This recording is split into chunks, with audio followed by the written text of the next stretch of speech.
తెలంగాణలోని రేవంత్ సర్కార్ కేసీఆర్ని దెబ్బకొట్టేలా మరో సంచలన నిర్ణయం తీసుకుంది.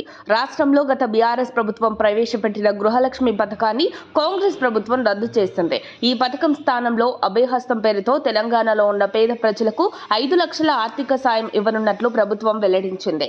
కొత్త పథకం నేపథ్యంలో గృహలక్ష్మిని రద్దు చేస్తున్నట్లు జీవో జారీ చేసింది కాంగ్రెస్ సర్కార్. లబ్ధిదారులకు కలెక్టర్లు ఇచ్చిన మంజూరు పత్రాలను కూడా రద్దు చేశారు. ఇంటి స్థలం ఉన్న పేదలకు గృహ నిర్మాణం కోసం 3 లక్షల ఆర్థిక సాయం చేసేందుకు గత ప్రభుత్వం గృహలక్ష్మి పేరుతో పథకాన్ని పెట్టిన విషయం తెలిసిందే.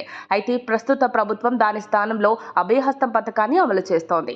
హైదరాబాద్ను కాలుష్యరహిత అర్బన్ గ్రోత్ హబ్గా తీర్చిదిద్దేందుకు కేంద్ర ప్రభుత్వం తగిన సహకారం అందించాలని ముఖ్యమంత్రి రేవంత్ రెడ్డి నీతి ఆయోగ్ బృందాన్ని కోరారు. భాగ్యనగరాన్ని వచ్చిన నీతి ఆయోగ్ ఉపాధ్యక్షుడు సుమన్ బేరి, సభ్యుడు వికే సారస్వత్తో సచివాలయంలో సీఎంతో సమావేశమయ్యారు. నీతి ఆయోగ్ రాష్ట్ర ప్రభుత్వం తెలంగాణ ఎదుర్కొంటున్న సవాళ్లు పరిష్కరించడానికి కలిసి పనిచేయడానికి అంగీకరించాయి. రాష్ట్ర అభివృద్ధి కీలక రంగాలకు సంబంధించి ప్రాధాన్యతలను, రాష్ట్ర అవసరాలను ముఖ్యమంత్రి నీతి ఆయోగ్ అధికారుల దృష్టికి తీసుకొచ్చారు. దీనికి స్పందనగా నీతి ఆయోగ్ సభ్యులు రాష్ట్ర అభివృద్ధికి తమ వంతుగా సహకారం అందిస్తామన్నారు. కేంద్రం నుంచి తెలంగాణకు అందాల్సిన న్యాయమైన కేటాయింపులు, వివిధ అభివృద్ధి ప్రాజెక్టుల కోసం రాష్ట్రానికి ఇచ్చే నిధులు, వనరుల మంజూరు గురించి చర్చించారు.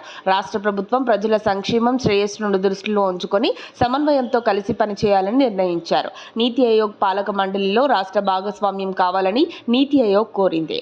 నిర్మాణాత్మక మద్దతు మరియు సహకారం నీతి ఆయోగ్కు అందిస్తామని ముఖ్యమంత్రి, ఉప ముఖ్యమంత్రి హామీ ఇచ్చారు. మొత్తానికి బీఆర్ఎస్కి షాక్ ఇస్తూ కేసీఆర్ అమలు చేసిన పథకాన్ని మార్చేసి 5 లక్షల ఆర్థిక సాయంతో కాంగ్రెస్ సర్కార్ అభయహస్తం అమలు చేస్తోంది. మరిన్ని అప్డేట్స్ కోసం మా కాయ్ టీవీని సబ్స్క్రైబ్ చేసుకోండి. మా వీడియో కనుక మీకు నచ్చినట్లయితే లైక్ చేయండి, షేర్ చేయండి. మీ విలువైన అభిప్రాయాలను కామెంట్ బాక్స్లో తెలియజేయండి.